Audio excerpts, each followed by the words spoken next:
Welcome back, everybody, to another episode of the Emergent Gamer Podcast, episode 258.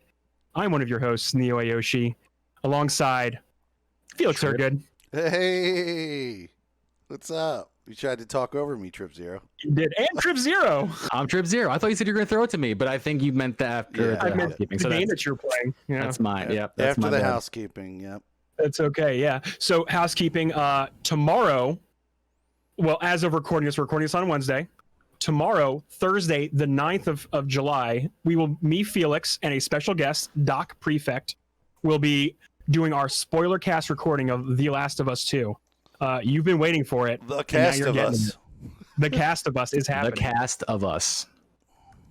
So check for that on twitch.tv/emergent_gamer, and it'll be on YouTube and podcast services the following day or two. So please look forward to that. Other than that, like, share, subscribe, tell your friends about the podcast. Tell your mom. We'd love to see it. Tell your mom. Specifically, too. Exactly. The telling your friends thing is incredibly important because, like, oh, yeah. That's how, dude, I was just listening to Rogan the other day, and he said, dude, how did I get here? Completely by word of mouth. People telling people. That's how you grew his podcast. You want to know a fun fact from Professor Broman, streamer? I love it. He, back in the day, when Twitch was very new and he was new on Twitch, people would say, like, how do I tip you? Because he would not put a tip link on his about page. There was no way to give him money, especially before being a partner, right? So, like, how do we tip you? How do we give you money? He said, don't give me any fucking money. If you feel that strongly that you want to give me dollars, tell 10 people specifically about me. Don't just say you will. Literally tell 10 people to watch my stream. Go out and tell 10 people. And that's brilliant. More valuable to me than money. It's so simple. Now he's the charity director of GCX. So that's great. Wow. Tell your friends. That's amazing. Tell your friends. Yeah. And your mom. It's the best way to reward us. So how you guys doing? It's been a week, guys. It has been a week. All right, it's been 1 week since I've we talked to you again. I've been not to name specifics, but I've been 2 weeks now back at my job, interfacing with humans, people, and no streaming. I noticed. Yeah, and that's one of the biggest issues I'm having because the job is not stable in what it wants me to do. Like, our hours are all fucked up, and I'm going into work earlier and coming out earlier, but, like, I'm walking out of this constant experience completely exhausted, and I just don't want to fucking play games in front of people. I just don't. Like, that's understandable. Yeah. Because the job is so exhausting, but also I can't play in the morning because every one of my shifts starts at fucking 9. So it sucks. And on my days off, I'm also exhausted. So I hope to get through this and get back to a place. And when I come back, I'll be exclusively on Twitch. So you guys will see me there.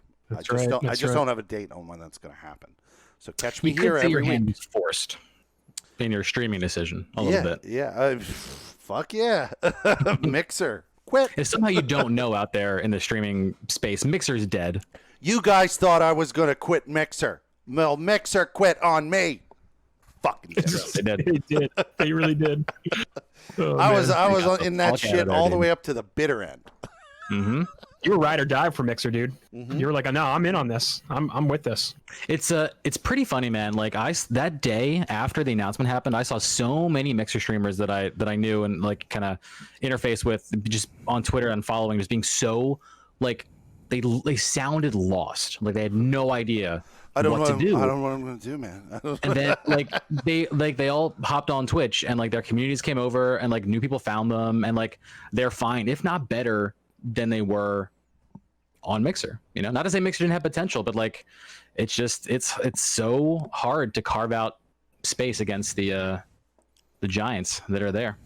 It's true. So, well, Trip, what have you been playing?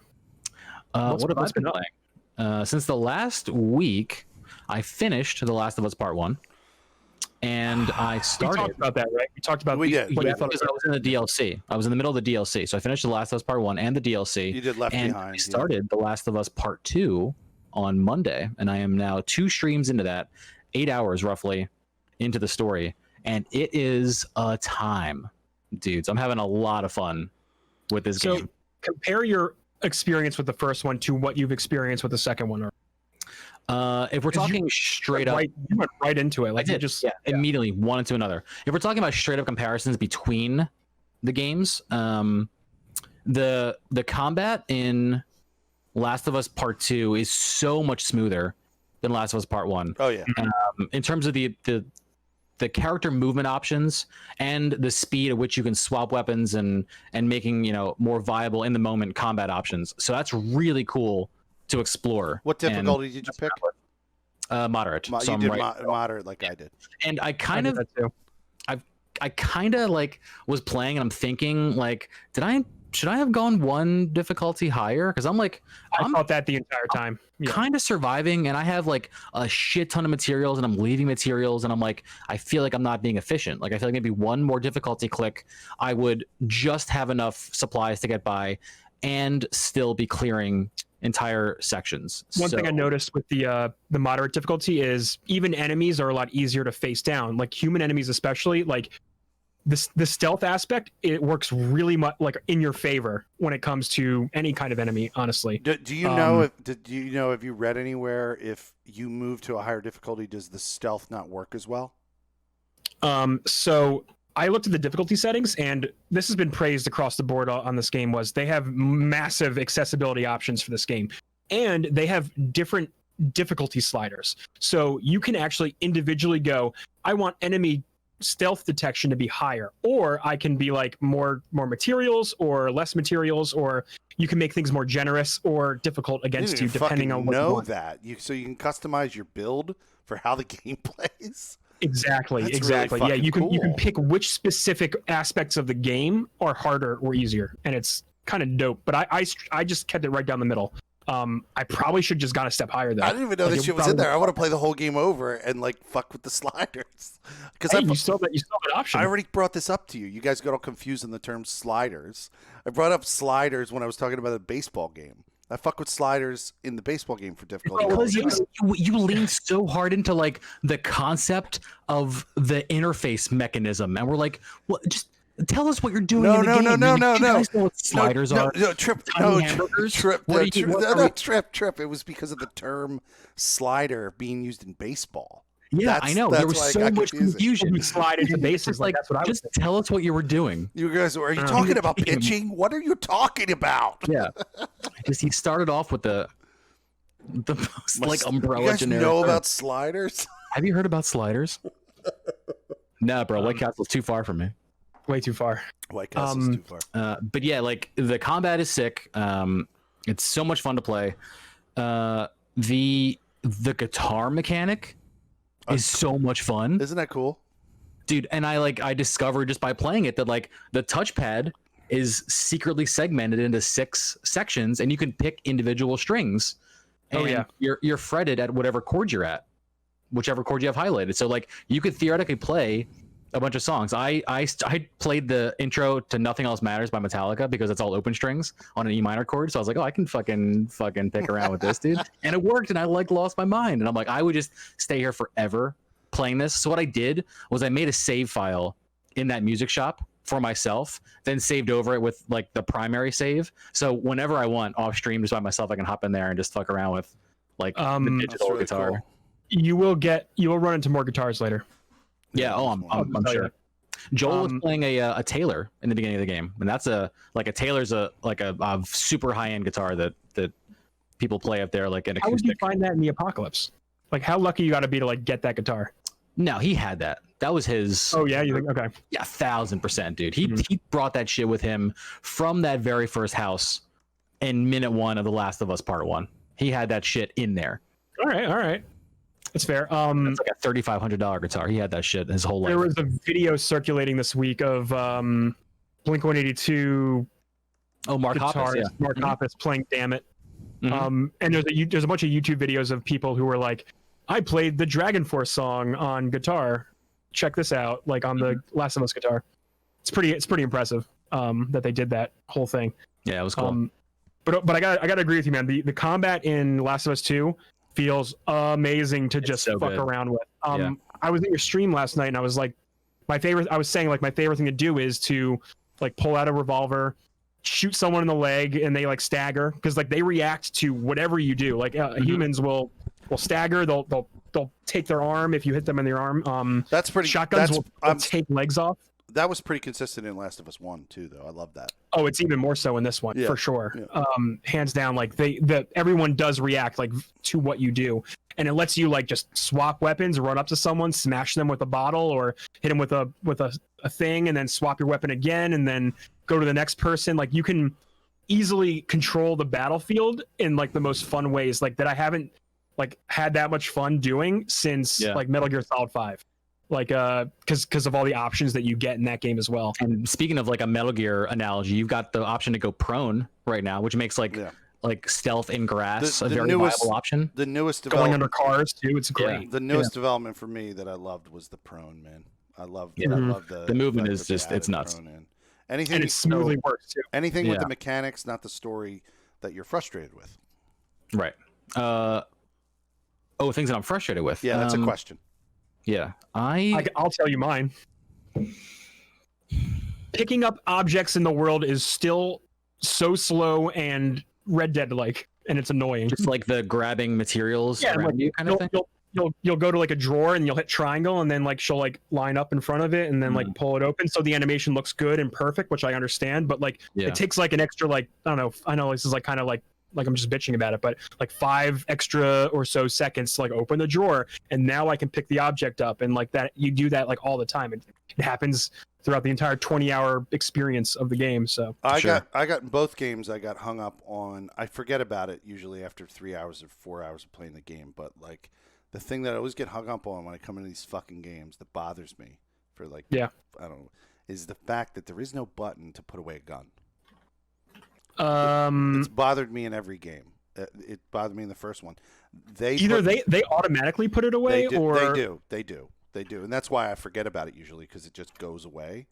But like and like sometimes like when there are people near, they'll just pull the gun out, so like to signal that you're like about to be in combat. Like they'll just do it. It just jarred me, having played so many games where there's like a, holster your revolver type button in there wasn't one, and I noticed they continued with that in this, so I guess and I forgot about it again, so it fucking doesn't matter that they're not doing that, but like that I got hung up on that when I first was playing it. And there was one other thing, and I can't remember the other fucking thing that bothered the shit out of me. There was one other thing that kept bothering me, and I don't remember what it was. That kept taking me out of the game. Go ahead, maybe you'll jog my memory on that. Mechanics-wise, there are 3 things in the game that I don't super enjoy. One is the way they kind of tweaked the skill system. In the first game, you could kind of save your pills up for whatever upgrade you wanted, and kind of like, save up for the health extension right off the bat. Like 100 pills, boom, I have more health. I'm good with everything else until this moment. Right now, they have you find training manuals to unlock other paths that then unlock those skills. And then even within those skill paths, you have to progress like step by step. You have to have all the prerequisite skills unlocked. If you don't do one, you can't do 2. If you don't do 2, you can't do 3. So there's that, which I mean, like, I get it. You could probably like, break the game if they had like new skills that they're introducing in this, and you could jump right to them if you just wanted to save up, the pills. Like, I get the design decision. I'm just not a super big fan of it. Another thing is the ladder training. They didn't really teach you like, because so they teach you when you go up to a ladder, you press X to climb the ladder, right? Yeah. But X is also your jump button. Okay. So there were so many moments that I was trying to go down a ladder, and I just ended up jumping into a fucking gap and just dying because I was like, next, I'm like, all right, how do I fucking do this? And like, I line up and I just fucking jump and I leap, and like, then Ellie ragdolls down this fucking. So I have a couple experiences like that. Yeah. That's the equivalent to when a game has your jump button also be the action button to talk to somebody. Like I want to say like Final Fantasy 15 did this. So like I would or some game like that, you would run up to somebody to talk to them, and I'd end up just like jumping around them like I'm crazy, like I'm a crazy person. But so I totally understand how to get that. I'm sorry. You know what? The thing that bothered me at first, and eventually I got used to it because I wasn't used to it. Most games, when you walk to those cinematic, like tight, like wedge type not wedge. Where you have to sneak Right. sideways through So, the thing. Yeah. great Hiding loading example. screen. We brought it up Yeah. earlier. The Fallen Order game. When you're the Jedi and you walk up to a slit in the wall, you just push toward it, and he goes into the animation and walks through it.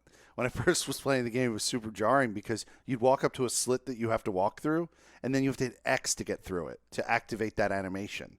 And I would always walk up to these, and I'd be standing there going, "Why the fuck isn't she going?" It's a little silly. You have to hit X for that. Yeah, I'd agree with that. They added this extra button in there that bothered me, but that's because I was used to Fallen Order, you know.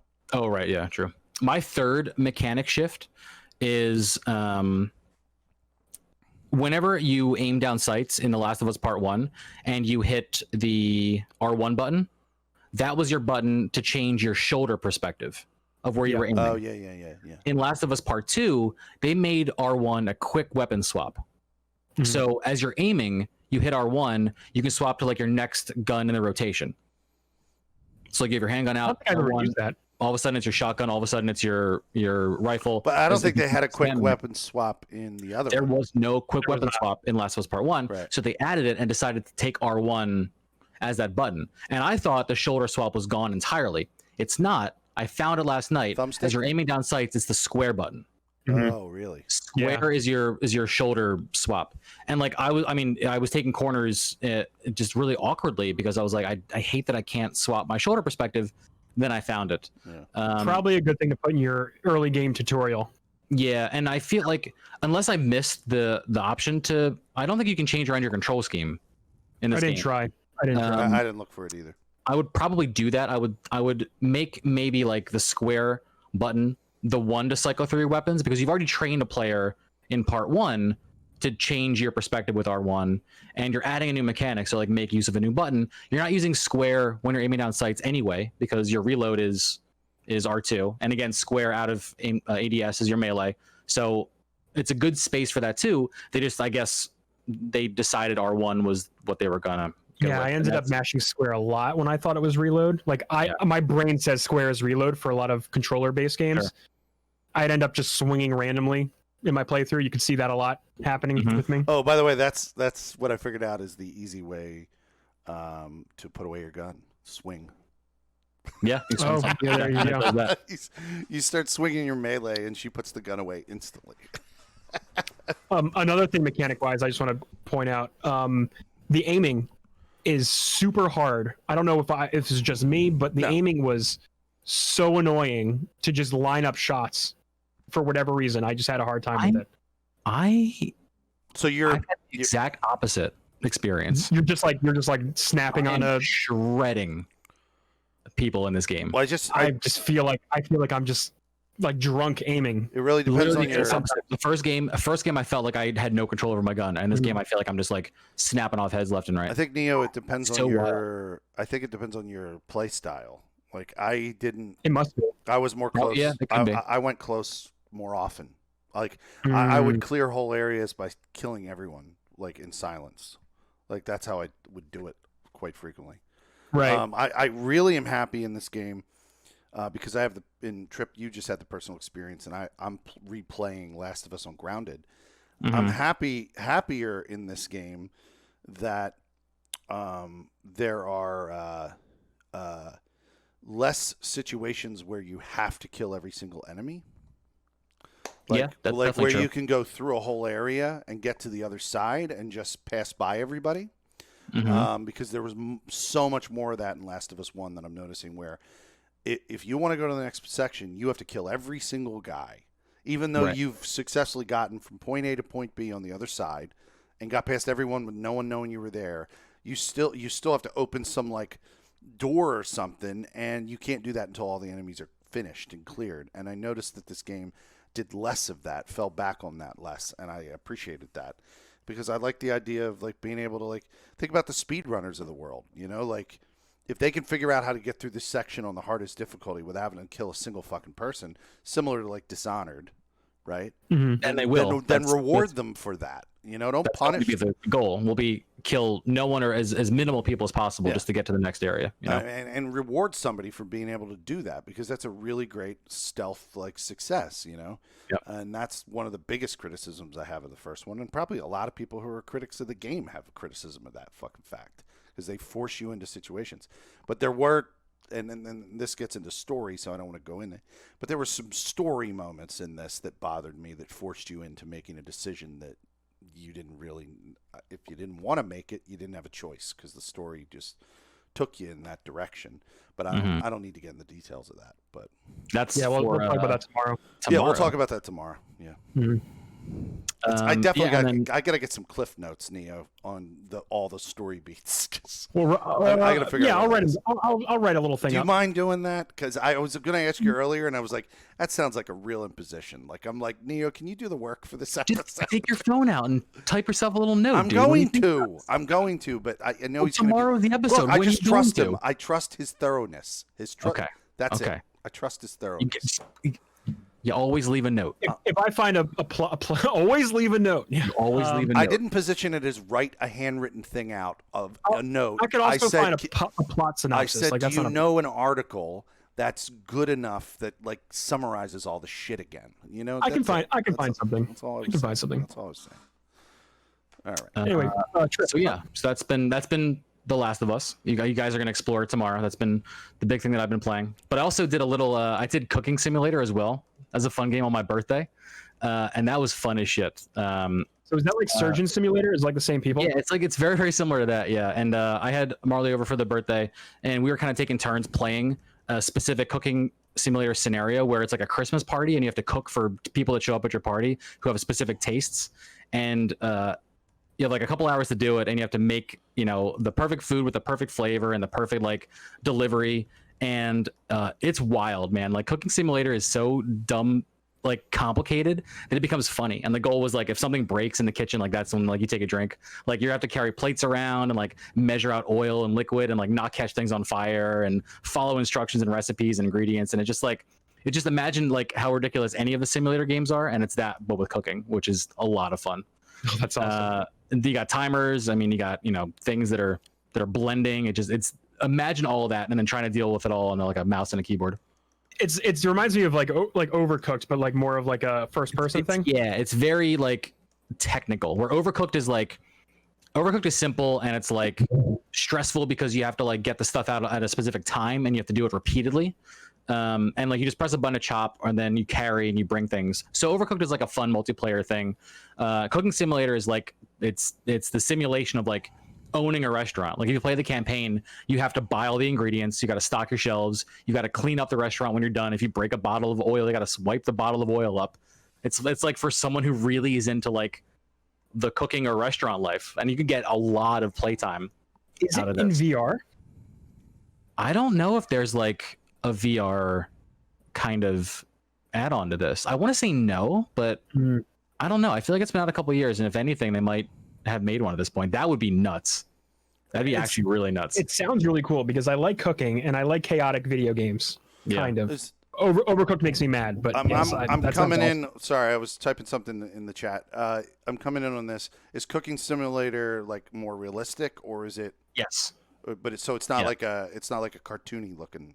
Like no, it's supposed to be a realistic thing. Like you follow a recipe where it's like 5 grams of cayenne pepper on the fish before you put it in the oven for 90 seconds. Like it's like that kind of very specific. Cut the lemon wedge into 4s, and they got to be even so you can present it. That's the goal of the game essentially. And then like I was saying, they have this story mode where you work on your restaurant and you have people review your food, and you try to like present it the best way, so they tip you high and review your shit and get more expensive clients to your restaurant. You buy new recipes, buy ingredients. It's like a restaurateur life. That actually sounds really dope. It's fun, dude. It's fun. Definitely pick it up on the PC, not the Switch, because the Switch version is garbage, as you can imagine. Yeah, that's what I heard.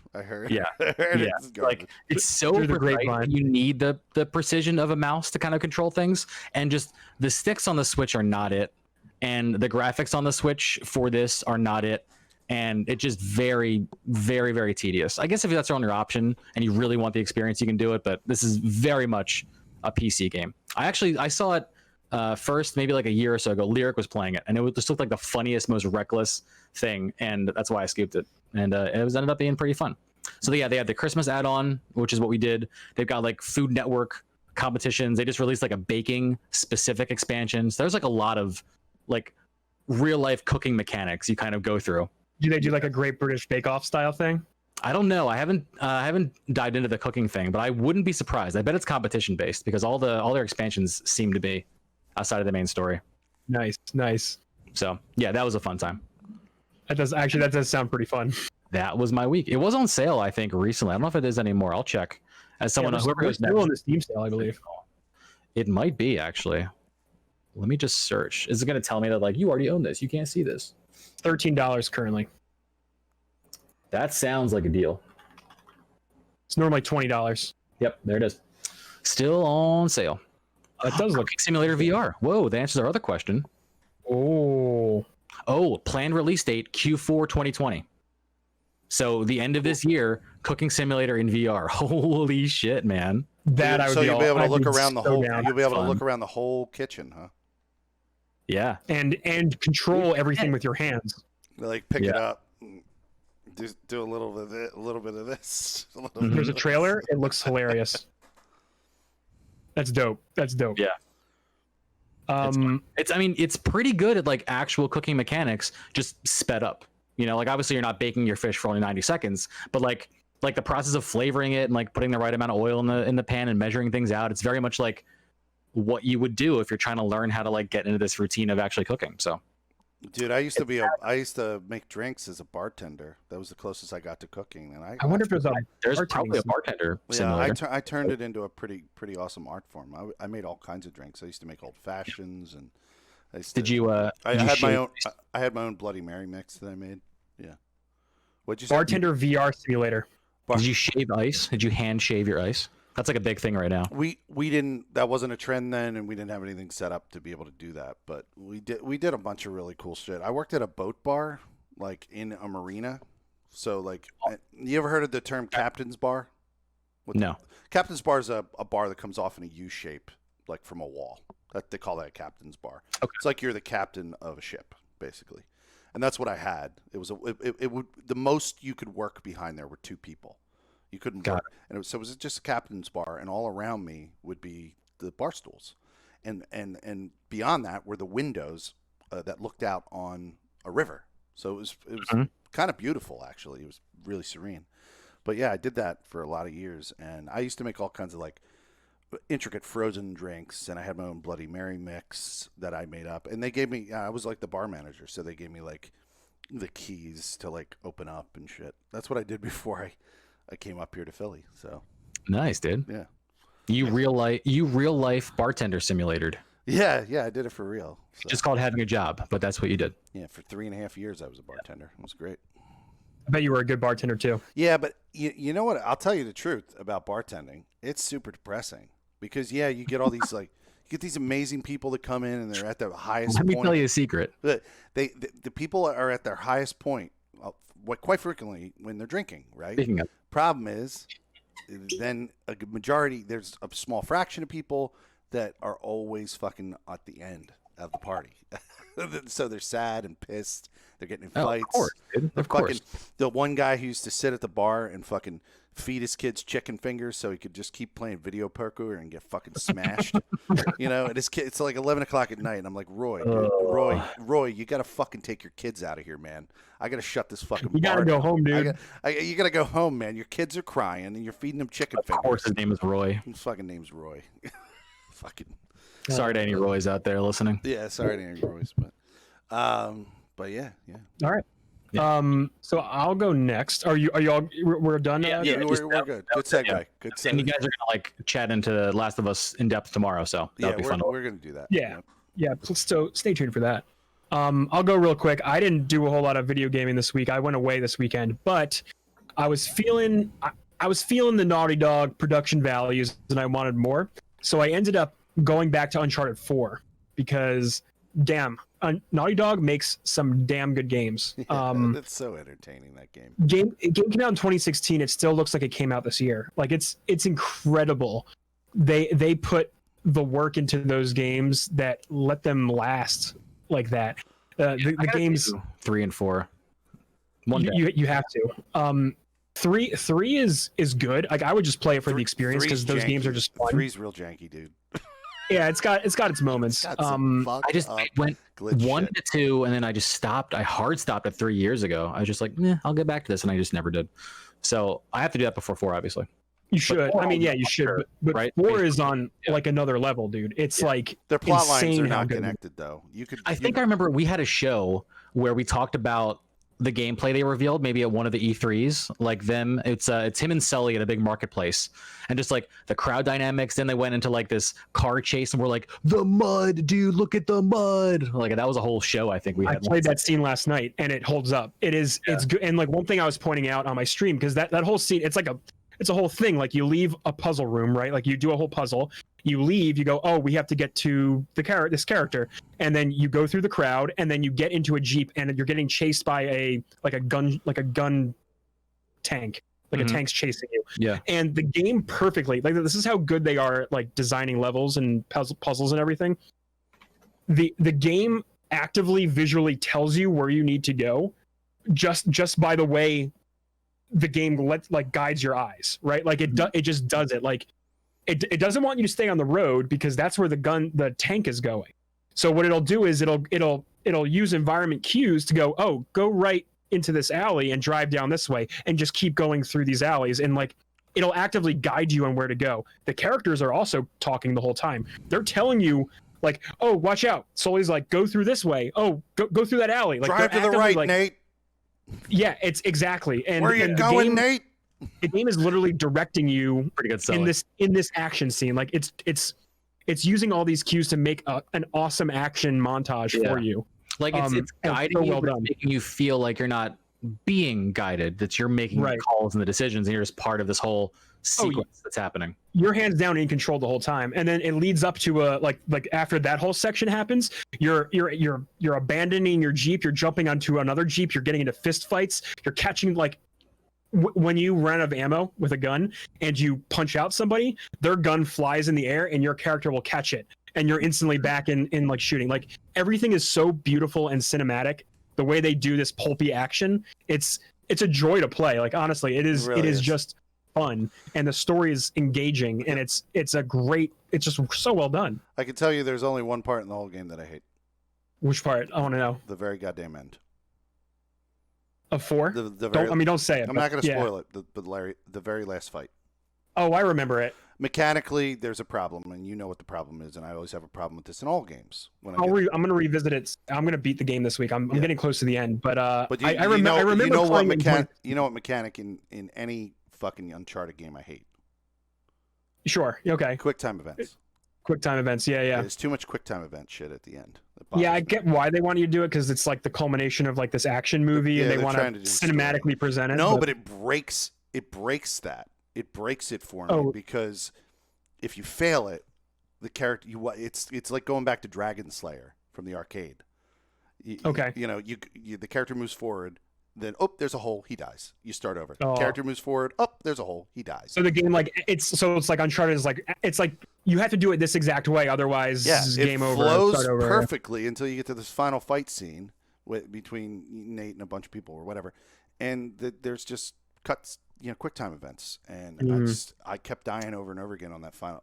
Keep in mind, I was playing it on Crushing, so that's probably also part of it. It was Crushing. Yeah, that game gets absurdly hard if you do that. What's hilarious is I watched you play it. Yeah, Neo, I've never played that game on an easier difficulty. So I really should play that game on an easier difficulty. Yeah, I'm just cruising through it, man. I just want the story. I want to look cool while I shoot people and punch them in the face. It's cool. At the time, I did this thing where I was like, I'll play all the games on Crushing. I did 1, 2, and 3 before 4 came out on Crushing. And then I was still playing 3 on Crushing after 4 came out. And then finished 3 on Crushing. And then went right into 4 on Crushing. And never played it on like an easier difficulty. So I probably didn't even comprehend most of the story because you're so focused on the gameplay and just surviving. Yeah, exactly. So it's worth just playing just like the cruise through the story. It's a fun time. One of these days. But anyway, I've been playing that. Also, still playing Valorant. I am so hard pressed to get better at this game. I feel like our crew is getting so good at this, and I keep falling behind because I keep like going away, and I'm not on my PC, and I don't get to play with them. But I am so determined to get better at this game. I will continue to play this game because I love the way the game makes me feel when I do really well at a round, the feeling is hands down the best. A good game does that for sure. And yeah, and the shooting, I mean, like everything about the game is so tight. Like the shooting mechanics are tight. So I know if I die, it's my fault. I did something stupid. I messed up. I didn't make the right call out. I shouldn't have peeked to that corner. Like, I want to get better at it. I'm hoping to play more with our crew just so they can elevate me. But like the other day, like a couple of days ago, we were playing. It was 3 of us. It was like me, Locke, and I want to say Channing. Oops, I just pulled my headset cord out. And we were playing, and we get matched up with like the worst people. Like 2 people through the match, like right in the beginning, and it's so frustrating. Yeah, on our team, it's we 5 had people, right? 5 people, but it was just the 3 of us in a party, and we got matched with like 2 random people 3 times, and three games, and every time there was a problem. Like either they wouldn't communicate, or we lost a round or 2, and then they decided to give up early on in the round. That's annoying. The one game that we did win, the other teammates that we had were very communicative, and they were positive, and we won because we were able to coordinate like a team, and it worked. It's down to communication in a game like that. I mean, with how tactical it is, with how much everyone has to like be on the same page with pushes, with call outs, with like communicating where the enemy is and where they see like a skill or an ability go off. I mean, even one person who's not on board can throw the entire thing, but let alone like 2 people 100%. They're just dicking around is just going to throw the entire thing. One thing I pointed out to Locke when we were all playing together was like, one thing I need to absolutely get better at is getting better at call outs, calling out the right locations, the right thing that's happening, where it's happening, and when it's happening. And if I die, don't react to my own death, because that's a thing I always do. I go, oh shit, I died. God damn it! Like, screw that. I can't do that. I have to. Instead of getting angry at my death, I have to go, oh, this character is over here in the corner at this location. I have to say that instead. Can you still see? Is there like a death cam that you can watch, and can you be helpful with callouts? Like, I can watch my own teammates first person. I can switch between my teammate players. So you can see someone else's exact perspective. You get no other additional angle. Correct. That would be. I would say that would be kind of cheesing the game. Yeah. If I was able to look around the map. So I only can see what my other teammates can see. That's it. And one other thing I'm worried about doing that is I don't want to call out over people who are still in the game. Like, you don't want to be that guy who you got one teammate standing, and I'm like, did you see him? He's on the right. And then I fuck that call up, and then they die. Like, I don't want to be that guy. So mostly I will stay quiet during death and just watch what people do. I don't want to fuck people up. But yeah, doing callouts is probably one of the things I need to work on the most, for sure, and get better at calling. Like for example, the other night, I called out the wrong location of, I think, where I died, and I said the name wrong, so it confused the rest of my team. They didn't understand where I was talking about, and then we ended up losing the round. So that's like something I have to like actively like get better at doing. Sure. But yeah, so I'm still gonna play Valorant. Because I love playing it and I want to get better at it. So the only way I'm gonna do that is by playing it more. So it's true. Yeah, it's very true. Felix. Hey guys. Felix, you're good. What you doing, dude? Hey, what's up, man? We want to talk. How's that face doing? Oh God, dude. If the listeners, people who only listen to the show, first of all, we're live on Twitch whenever we record on Wednesday nights, so come by. But if you are just a listener only, we won't leave you in the dark. Felix has shaved his beard. Yeah. And this is now week, what, 3 or 4 without a beard? It would be 2, because I've been officially back at my job 2 weeks, and the reason why I shaved No, it. this is not this. This is at least the 3rd show, right? Without a beard. 3 or 4? I feel like. Yeah. Maybe, I don't know. I don't know what it time was is. 2 weeks. It could be 3 weeks. I don't know. But anyway, Felix is now babyface. The issue is the mask was over the beard. The beard was giant. Sure. The problem isn't that. Truth be told, when you wear a mask, you get a more snug fucking effect, right? It gives you more security. Makes you feel warm in the cockle, right? In the cockle of the heart. Right, so sure, that's a word you could use to. So I felt warmer in the sure. cockle, getting tighter to my face. But one of the reasons I was motivated to do it was because the beard itself, when I move my mouth, would push the mask into my eyes all day long. All fucking day long. And you didn't like that. The dude does not abide that, bro. No, Yeah, the dude does not abide that. So the dude had to fucking Not a fan of the mask in the eyes. I had to shave the whole fucking thing off. And now I got this nice, flush baby's face with the fucking mask all snug, and I can fucking smell it. And that warms your cockles. Yeah, it warms my cockles. I know I'm not getting the Rona, dude. I don't know. I'm probably Rona free. For sure, cockle warming. I don't know. I just I feel so much more confident in my job with the mask now, knowing that it's not getting fucking in there. In all seriousness, like especially when you're interfacing with other humans who could potentially be dumb as fuck and not taking this seriously. Which, let's be honest, there are a lot of stupid people out there. I have a new term. Full offense if you're a dumb person. I have a new term. It's called the moron majority. That's my new nice alliteration there. The moron. It's like a play on moral majority. It's the moron majority. I like it a lot. All right. Full offense. So anyway, video games. Okay, let's get back to gaming. So, guys, I hate BR. I fucking hate it. Battle Royale. Are you playing? I hate battle royale video games. I have been required because of the new season play in Fallout 76. There's always one little motherfucker in there in my daily list that says, do this dumb thing in fucking Nuclear Winter BR for Fallout 76.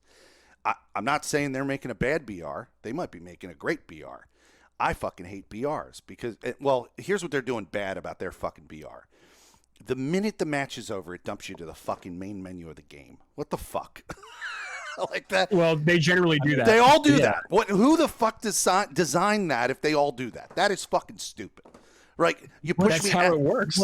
No, you don't push me. Why am I not in another lobby? Why am I all the way out on the main screen? Oh, I have to reload the game mode. It's fucking stupid. Do all of them do that? I mean, I literally have to go pick the Nuclear Winter game mode again, go back into it, and then it fucking finds another match. Why am I not in the lobby? I'm following what doing saying. another So match. like in Modern Warfare or PUBG or whatever, they keep you in your party and they put you back in the queue lobby when you can choose to queue again. What he just said is key, the party. But they're throwing you out of the whole game mode, back into the main menu. And then I have to reform the fucking party. I'm following. Yeah. That's so stupid. Like that is stupid. That's a Bethesda choice that's dumb. Right? It's almost as like the game wasn't designed for that. Oh, exactly. But anyway, there's little dumb shit that you got to do in Nuclear Winter. So, and I want to do these dailies every day. Some of them are just I can't abide. I can't fucking fuck with it. Like one of them does not abide. One of them is like do 30 minutes in Nuclear Winter and just survive for 30 minutes. Well, I get killed in under 2 minutes. So how many matches do I have to play? Do the math. It's fucking terrible. So I'll never do that one. But there is like an easy one where I have to drop my camp tool. You know, the camp tool's like that device you drop on the ground to set a camp. You got to do it 3 times in a Nuclear Winter match. I can do that in under a minute. Drop all 3 of them and get credit and then jump out of the match or stay in the match and die. I've never lasted longer than 14 minutes in one of those matches. That's my longest amount of time, 14 minutes. Can you see how many players are left in the match? Yeah, of course. It's all the standard BR. Like they got the player count, they got the circle that gets, the bigger circle that becomes the smaller circle, and it's a firestorm that comes in slowly. I mean, to me, not knowing much about BRs, it plays like it's a normal BR. You look for specific crates that have a nice look to them that is very specific, and this one's going to be the good crate, this is going to be the medium crate, and this is going to be the even greater crate. And when you open them up, you don't have to equip weapons. You grab your weapons, they instantly become the gun you're shooting, which is cool. The armor goes instantly on your body. You don't have to go through a menu and menu manage or any of that shit. You can, but you don't have to. That's convenient. And I just get killed because these kids, I think, know this. There's 2 maps. It's still in beta. There's 2 fucking maps. The kids that are playing it are fucking sweaty as fuck. They're the sweatiest fuckers on the planet. They probably memorize these maps. They know all the hidey holes and bullshit. And I'll just be walking down like this hill in the street, and the next thing you know, some fucking dickhead just shoots me in the head, and I die instantly. You probably shouldn't walk in the street. Should probably. I know, but I don't know where they're Got hiding holes are. tactic it up. They're hidey holing and shit. I don't fucking know. Anyway, Hidey holing. I just go in to get my dailies. The thing I want to talk about this week is the fact that I am obsessed with the season play with Fallout. I love unlocking the shit that you get. You know, little skins here and there, little bonuses to you get. I'm now at on the board thing that you're following when you're unlocking shit. I'm now at the point where I'm unlocking like gold bullion, atoms for the store, like stuff like that. So it's just nice little bonus, and it's fun to kind of like play them, and it gives me a motivation to do something that I never cared about in the game. The dailies and weeklies, I didn't give a fuck about them. They were there, and I could care less. It's not like Trip Zero. I think you described Destiny as adding to the game. Is it based on the current bounty system that existed when the season play came in, or did they add a new bounty-based season play system? Yep. So it's the same idea. You go to someone, you say, I want to take this. It expires in a day, a week, whatever, and I have to do these objectives. And when the things are done, I'll get the rewards listed on here. I just click it on my menu, and then it's redeemed. Well, my question is, I know that was a familiar system. Did they add a whole different set of them, or are they the ones that have always been there, and now it gives you motivation to just do them? This season specifically, they added new sources with new types of bounties. Yeah, well, But they it's still so they recalibrated, I guess you could say, the dailies and the weeklies to be more easier, to not be as difficult as they were when the game released. So a lot of them are pretty easy, like cook 5 meals and eat them, you know, or something like that. Build some shit in your camp, you know. So some of them are super easy. Like we were trying to do one yesterday, was kill a glowing creature.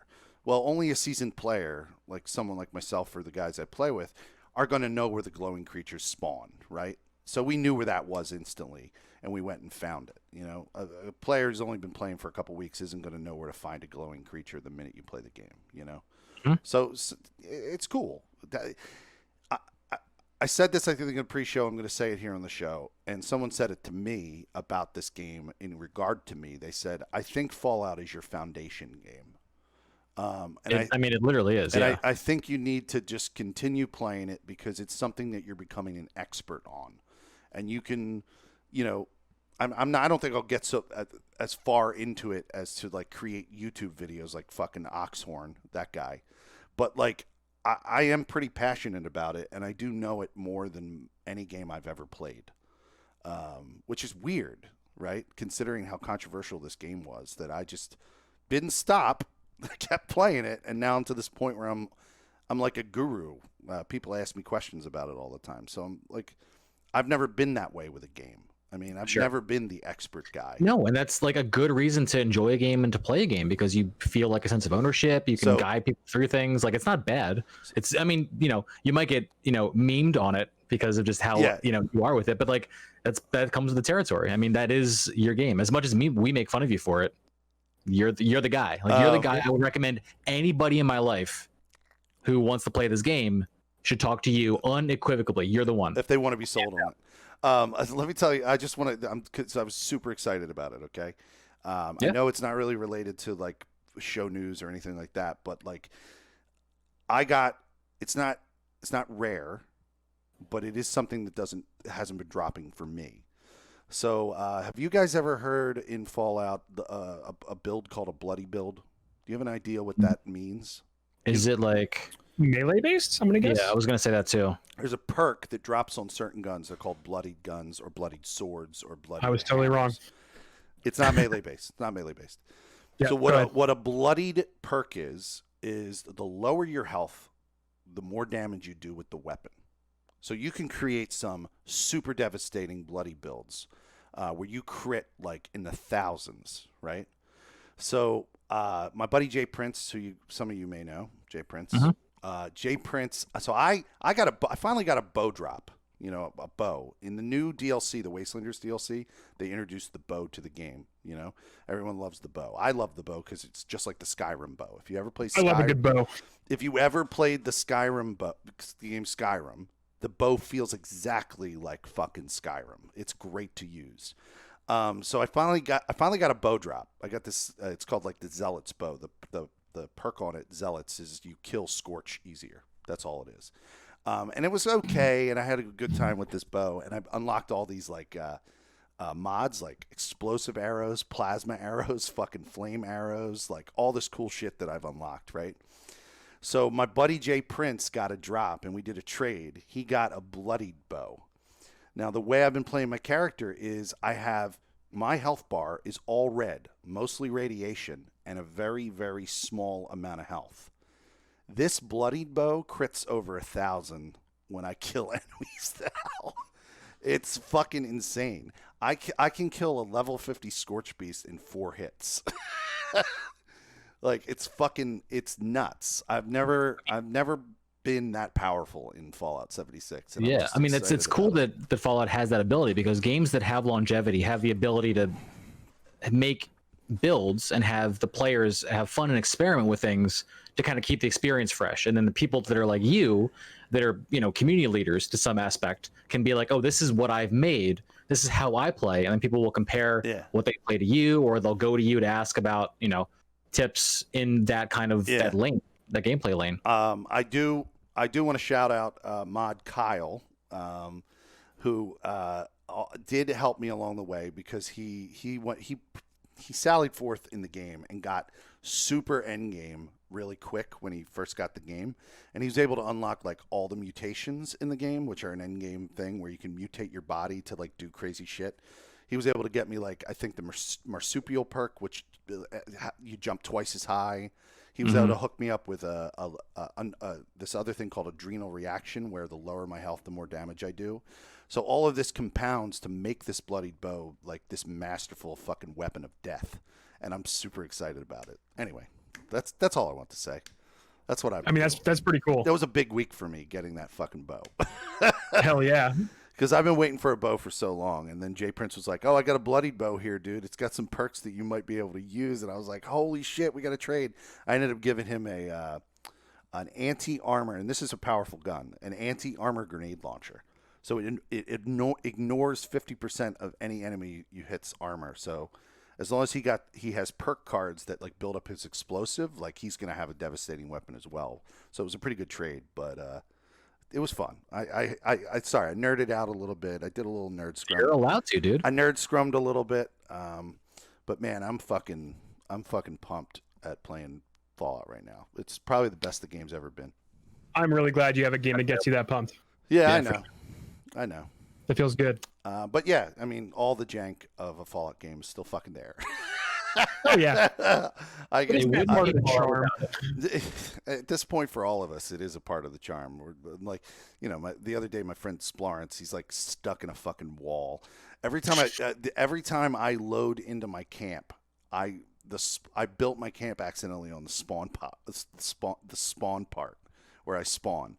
So every time I load in, the walls of my house do not load, and I'm moving around, and then I'll walk underneath my house and then get stuck under my house. One time I got stuck under my house, and then like it pushed me through the floor of the game, and I was walking on the subfloor under the road. We're all laughing about it. We're not going, this is a shitty game, we should never play this again. We're just like, this is Fallout. This is Bethesda. It's just right. I mean, at some point you just have to laugh at it, because what else are you gonna do? Be upset because it's always gonna be there. It's a Bethesda open world exploration game, you know. There, yeah. All right, and then what's our news, Neo? We got some news. Speaking of Fallout, continue the news. This week, the Fallout account tweeted out they are in the middle of production of a Fallout TV series on Amazon Prime.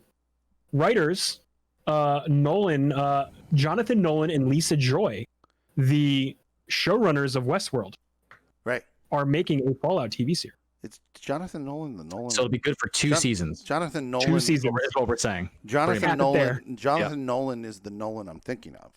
That's Christopher Nolan's brother. Yes, I believe so. Yeah. Yeah. Who wrote wrote Memento? Which was okay. Yeah. Cool. Which was I'm going to be watching next week. By the way, did he write Memento? That wasn't Christopher Nolan doing Memento. Christopher Nolan directed it. But Jonathan wrote it. His brother wrote it. Yeah. Interesting. Yeah. He might have wrote some of other and helped Christopher Nolan work on some of his other movies. The film as script well. was based on a pitch by Jonathan Nolan, who wrote the story in 2001. Unless there are different Jonathan Nolans, I don't. No, it's the one. No, It's there's the- it's the- not in Hollywood. okay. No, there's Jonathan Nolan. So a couple of things I didn't know about that. A couple of things that make me incredibly excited about a Fallout TV property showing up on Amazon. Yeah, what are you excited about? Number one, I didn't know about Jonathan Nolan. Like, he's an amazing writer, so that's great. And I do enjoy, for the most part, except for season 3, Westworld. I enjoyed Westworld. But the biggest thing is Amazon Studios and their ability to make a production that takes place in an alternate history of the United States work well. Because they've already done it with Man in a High Castle. So this production studio is the same production studio that produced Man in a High Castle, and I'm fucking all in, dude. Like, because Man in a High Castle, I've only watched, I think, 2 of 3 seasons or 3 of 4 seasons. I can't remember how many seasons they've had so far. I think they did a full 4 seasons. I think that's what it is. I didn't watch 4. It's just a great alternate history of the United States. With where the U.S. loses the World War II. Nazis and the Japanese win the war, and then they split the United States right down the middle, where the New York side, the East Coast, is the greater Nazi Reich, and then the West Coast is the Japan coastal states, or the Japanese Pacific states, I think is what it's called. So what appeals to you most about having an Amazon run Fallout show? I mean, just the fact that Amazon is high production and they already have experience making an alternate history. They're also doing a Lord of the Rings series currently. The stuff that I'm going to... They are. So me and Splorence, we were talking about this before we even heard that there was a show announcement. We were talking, me and Splorence, when we were playing Fallout one night. We got into reading all of the wiki stuff while we were playing the game. Like, we were in a computer, and you go into these terminals in Fallout, and then you read, like, notes and shit from people who died pre the war. And me and Splorence got obsessed one night about figuring out the exact timeline of, like, when the bombs dropped and how it affected Virginia, West Virginia, where you play in the game. So what we started talking about, wouldn't it be great if they did a Fallout TV show where they explored the time before the bombs dropped, and you could, like, learn about the first days when all the shit went down, all these old stories from all these people that are long dead when you get to them in the post-apocalyptic world. I think it'd be really cool to explore that, like, in season 1.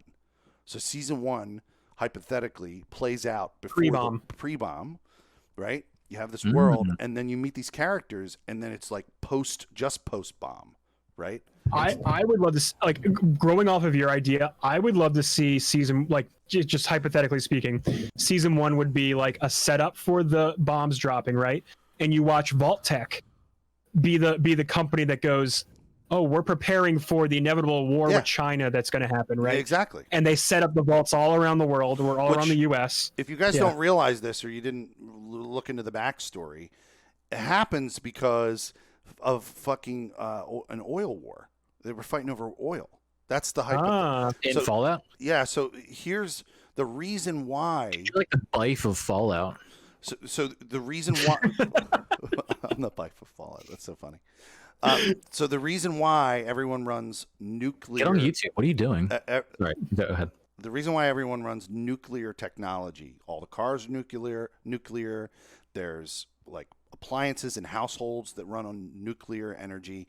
The reason why all that happened is because much earlier in the United States American timeline, or world timeline, you should say, the Middle East, which was the main oil reserve for most of the world as it is today, got nuked very early on by 2 other countries feuding. I can't remember the countries.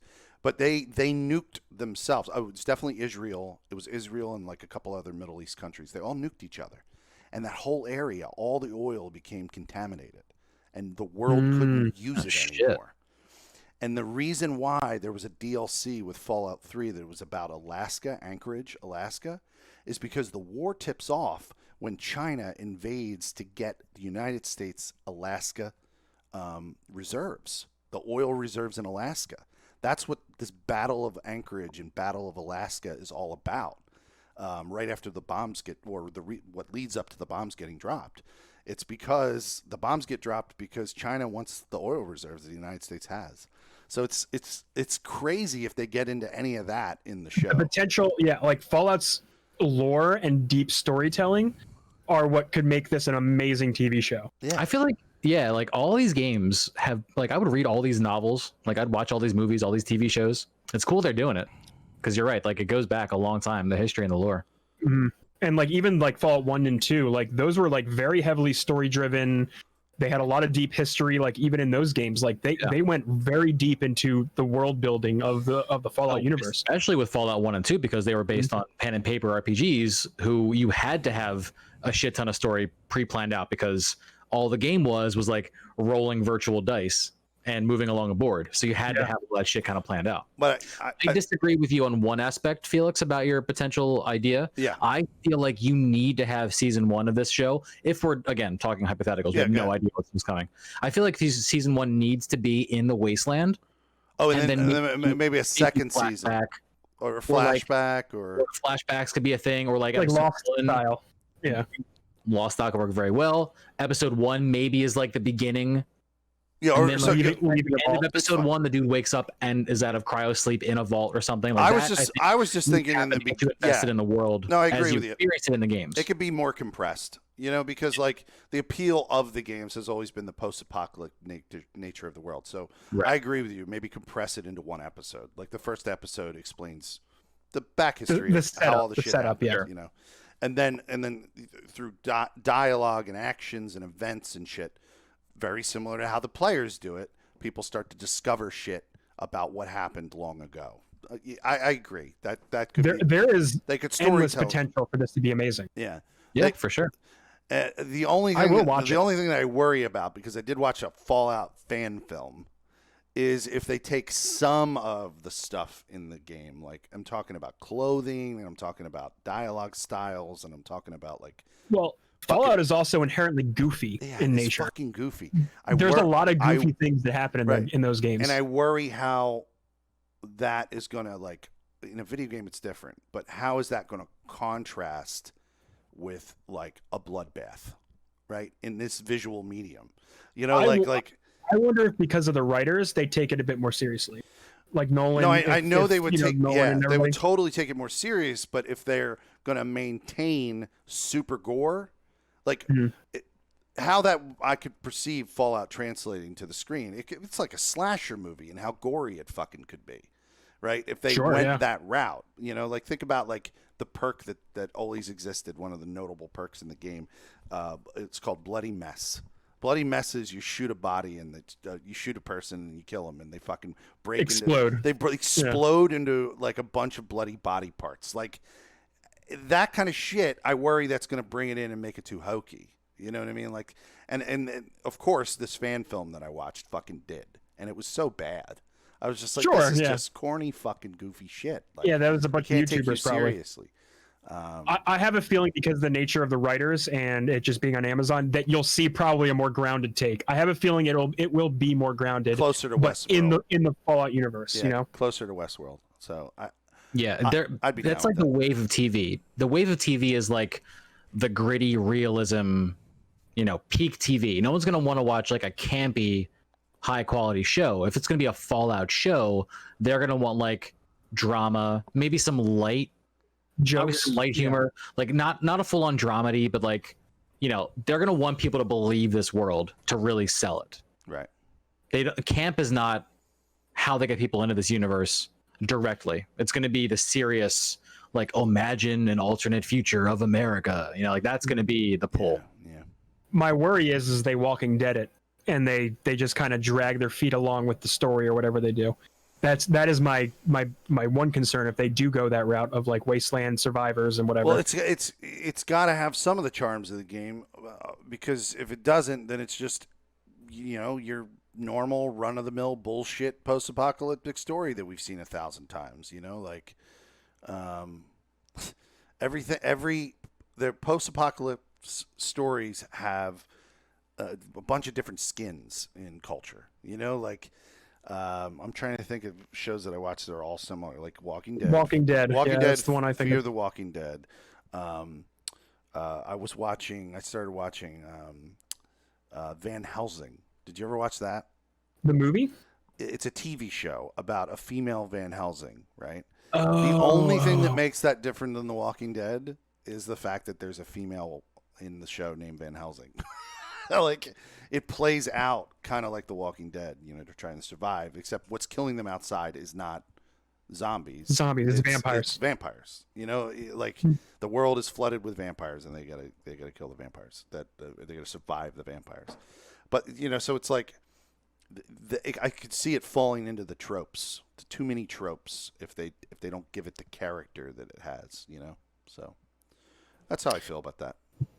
Well, it's something we'll look forward to, and I will definitely watch. I definitely will keep an eye out for that. Yeah, it sounds just as cool. I definitely have Amazon, and I enjoy watching Amazon shows when I can. So it's gonna be good.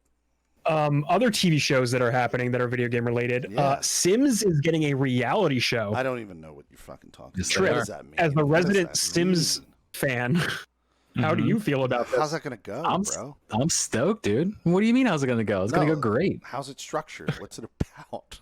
There is a trailer. Yeah, it's essentially going to be like a competition to build a house, a family, a believable like Sims experience, and it's going to be like a weekly competition. I think you win $100,000 when it's all said and done. So Shit's going to be lit, dude. I'm watching this trailer right now. People already do like Sims competitions, Big Brother style challenges that are, reality shows inside of the Sims world while they're streaming based on their own rules. Sims challenges. The world is just incredibly deep, and there's so much that you can kind of milk for content out here, and it makes the perfect sense. It's like ripe for a reality show. I'm surprised they waited this long, honestly. Watching this trailer reminds me. Do you guys remember the PlayStation produced show, The Tester? I watch The Tester every single week. Yes, I watched that too. Yeah. I'm getting lots of Tester vibes of this. Mm-hmm. For sure. Yep. Sure. But oh my God, it premieres on the 17th. Are you kidding me? It's already done. Like, they're ready for it. Get ready, everybody. Okay, so what we're gonna need is on whenever this comes out, and then whenever our next show is, Trip, I'm gonna need your review of this TV show, episode 1. I'm gonna need to hear about this. Thing, yeah. Let me see this trailer. Yeah, links in our show notes. Yep. But yeah, another TV show that is being produced. I'm just gonna move along if that's okay. Yeah, It's game TV news. It's game TV news. Yeah, I know. A lot. Like, I don't even know if we talked about the Last of Us TV show, but that was announced like weeks ago. That's like the title. That's the title. Game TV news. Game TV news. Do you want to talk about The Last of Us? No, well, it's already been announced. Like, it's been weeks since they announced it. It's going to be on HBO. Nothing is really confirmed, right? Druckmann's working on it. Look, all we know is Druckmann's working on it. It's probably going to be the events of the first game, and it's going to be on HBO. That's like all we know about it. So all we can infer is, okay, well, we know the story. Who are they going to cast? How are they going to present this story to us in their HBO version of it? That's like all we can really guess. But so there's not really much to say about it, going to be honest, because we've all played the first game. Yeah. Your favorite boy, though, Felix Druckmann, your friend, your best friend. The old Neil. Druckmann. He's working on it. I don't discount him. I can't wait. I cannot wait for the one day where it's some industry event, not even an event, like an after party. Like we're at like the Discord party or something, and like we're all just hanging out, we're getting drinks, and then like all of a sudden, Druckmann I just hear this punches noise. me Yeah, in I the hear this fucking noise from face. behind me of like glasses shattering, drinks spilling, people falling into each other, and it's because Neil Druckmann fucking clocked you in the side of the I can't wait for that moment. Because A, It's it gonna means happen. that, It's gonna happen. and two, he probably deserves it. He's gonna fucking clock me one of these days for my shit. Yeah, for sure. But actually, to be honest, after this past week, he's got way more fish to fry than Felix getting angry at dying in his video game. You know what I mean? Yeah, but he's got legit death threats, not just the death threats that came from me. I mean, he's got legit threats. Yeah. I'm just kidding. I didn't do that. I know. We're all just playing around with you, Druckmann. We love your games. I love your games I love for his sure. games. But and I have full confidence that like him being involved in the TV show is going to make it more authentic. which is really Oh yeah, important. because, he's probably going to be driving to make sure it stays true to whatever the story was. I mean, the rumored is good. casting, the fan favorite casting that I saw today that shocked me, and I thought it was legit casting, but it wasn't. Jamie Lannister. It was Jamie Lannister, dude. It's Joel. Joel. I was like, what the fuck? You just blew my I've seen- mind because I've that seen would be Hugh so- Jackman as Joel, which I guess would work too. He's too fucking old. I don't know, man. Joel's pretty old. Joel's old. He's an old man in that game. He's an old man in 2, but he's not like an old man in. And he's like in his 50s. Well, no, the start of Last of Us 2, he's a young father. 1, you mean? Sorry, Last of Us 1. Start of Last of Us 1, he's a young father. He's a single father who's young, right? Yeah, but that's like 10, 20 15 years before the outbreak, right? Right. I guess when he's in the show, he doesn't need to, but he needs to be an actor. He's like got gray in his hair and everything. If they're going to start the way game. they started the game, like he's going to have to be able to play a little younger if they're going to do that opening, you know. God, if they fucking do that, that's going to be nuts, dude. I can't wait. Yeah, so it's something to look forward to. So another TV show that got announced was the game My Friend Pedro is also getting a TV show from the creators of John Wick. So I don't know if you're familiar with this game. It's a side-scrolling like action platformer where you can shoot your arms independently in slow motion and jump around. Mm-hmm. The trailer's dope. Like you guys should check the trailer for My Friend Pedro out. The game bored me. I got bored of that game. Yeah, I didn't get that far in it. I ended up checking out of it, but it could be a cool TV show. Yeah, I mean the basic premise of the game was enough to draw me in. So maybe if they add some character stuff to it, it would get cool. But... Yeah, so that could be pretty sweet. Definitely looking forward to seeing all these video game TV shows pop out. Yeah, man, it's a lot of action about the around the TV world. So it'll be cool to see what comes out. Yeah, absolutely.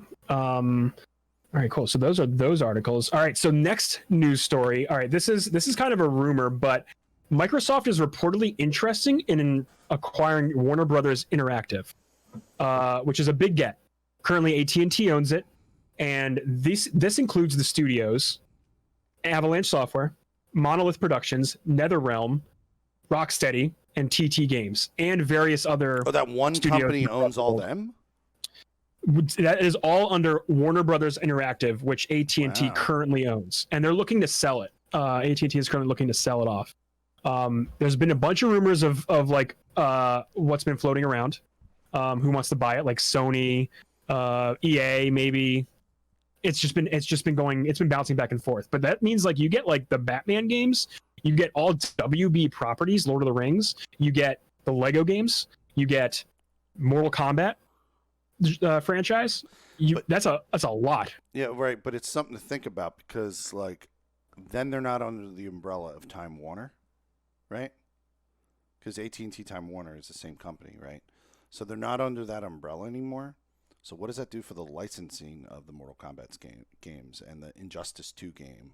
You know, like, what does that do? I imagine those studios have the licensing because of it being WB. No, but when they do right? those games, I'm not talking about the core characters. I'm talking about like when they do Mortal Kombat, they bring in like the surprise characters, and I think like Joker and stuff. Yeah, I think they're able to pull that licensing because they have like a mothership that's above them that like has access to that. That would be WB, the movie studio, right? Yeah, so like a lot of like the DC properties actually fall under WB. That's who produces the DC movies. I guess it's the same relationship, you know, like yeah. That's a company within a company, and they probably have to go through all the fucking red tape that a company outside the company would have to go through. So I guess it doesn't matter.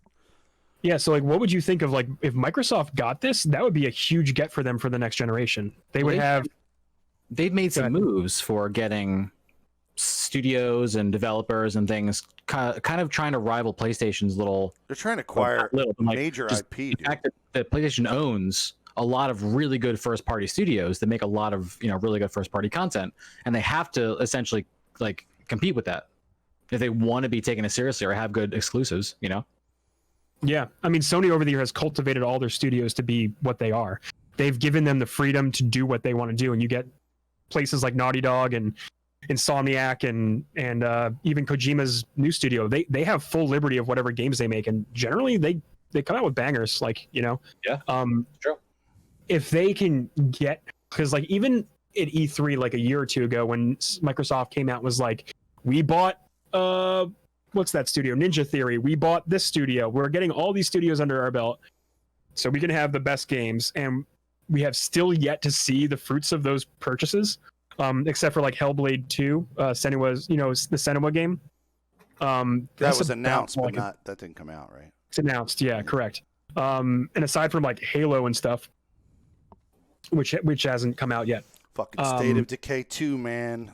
That's another example, right? Like those games don't have the polish and quality that you see Sony pumping out, right? No, fuck no. Like your God of Wars and your Horizons, man. Like those things are fucking dope. Like, well, I mean, they're movies, like they're interactive movies. That's what they're putting out. It's high production value, yeah. It's great. And then you get like State of Decay and Crackdown 3, and you're like, this is like a 360 game. What are you guys doing over there, man? This? State of Decay 2, man, was released in the fucking what's that store? That they used to have, Xbox Live store. Xbox Live store. Yeah. On Windows? Well, on Xbox. The Xbox Live store. No, I meant they used to have like the live games live store. Right, yeah. Their branding has been just so confusing too. Yeah. Yeah, that's another thing they need to get locked down. Now it's just called the Xbox Store, but it has like all types of games. But there was a point in time where you would go into the Xbox Live store and it was just trash games. Like we were not buying our games digital then. We were buying discs. So the major games that were cool and fucking polished and amazing were on discs, and we buy them in the store, pop them in, right? And then, but if you wanted to get some fun, shitty games that suck, you would go to the Xbox Live Arcade. Xbox Live Arcade, that's what it was called, not the store. Right, yeah. Xbox Live Arcade. That was a way for them to pump up indies at the time. Right, at the time. It turned into like an indie thing, but it didn't. It started off as like just weird trash was in there. And then over time it started becoming something. I mean, even Sony is making pushes like that. They did like an indie showcase like a week ago, and they showed off like a bunch of new indie games coming to the PS5 that you could expect. And that's where so they did do all that. Yeah, I remember one of the hot ones that came out of Xbox Live Arcade was Super Meat Boy. That was like a big one. Yeah, it's a very popular game. Documentary on that, I believe, on Netflix. Indie Game the movie, man. Indie Game the movie. Yeah. It was a fucking. That's where I learned about Super Meat Boy and Fez and. Fez is an incredible game. What was the rewinding time game with that little kid? Oh, another really good one. Braid. Braid, yeah. So all three of those games were featured in Indie Game the movie. It was a good documentary. Really good documentary. For sure. I'm gonna have to watch that. I have not seen that. Yo, there's two documentaries you should watch. Indie Game the movie, Neo, and have you ever watched? Come on, man, it's the one me and Kevin Oates always talk about Donkey Kong, King of Kong. Have you ever watched King of Kong? Is that about that dude who held the record for fucking Billy Mitchell, baby? Billy Mitchell, yeah. Yeah, man, you gotta watch King of Kong. They're all fucking. I will watch that. I know he's been in the news because like he got his record back or something. He got it back. And he got it back, yeah. But he got it back. Yeah, apparently, he just sued or whatever. In the past 2 weeks, he got it. They reinstated his records and shit. Billy Mitchell, dirtbag of the Midwest, man. That guy's a scumbag. I love that documentary because everyone's trashing that dude. They're all horrible people. It's fucking great. So, what do you guys think of like WB going to like Microsoft if they do purchase it? Because like that means like they get like Harry Potter games, they get like all the big franchises like Lord of the Rings and stuff, Mortal Kombat. I mean, sounds dope. I don't one way or the other. I mean, he doesn't. Funny because fine with it. I feel like Microsoft is closer to making game decisions than WB might be, so like it might work out better in the long run. And if we want like good game content, you know, like if that's the goal, if that's what we would want, right? Right. Mm-hmm. Yeah. Yeah, I think it's fucking. If they were stalled over at Warner Brothers, under Time Warner or AT&T or whatever, if they were stalled because they weren't getting the kind of financing and money, and it seems like why they are selling it off. They just want to like liquidate it. Almost. And sell it off. If Microsoft is going to be more proactive with making content because they want the IP and they want to utilize the IP, then that's going to be a great thing. You know, we haven't seen a fucking Rocksteady game, a Rocksteady Batman game since Arkham. They're doing something. They're not doing Batman. I feel like WB Montreal is doing another Batman game. That's my guess. But Rocksteady's they've got something that they're hiding. And people used to kick it like it was a can, the Arkham Origins game, but I enjoyed the whole thing. Like I love the Arkham Origins storyline. It was great. But yeah, what do you think Rocksteady's doing? A bigger DC Universe game, or I wonder if they're even doing anything superhero related. You don't think it's they might be doing something completely different. Yeah. There were rumors they were working on a Superman game, which got me kind of excited.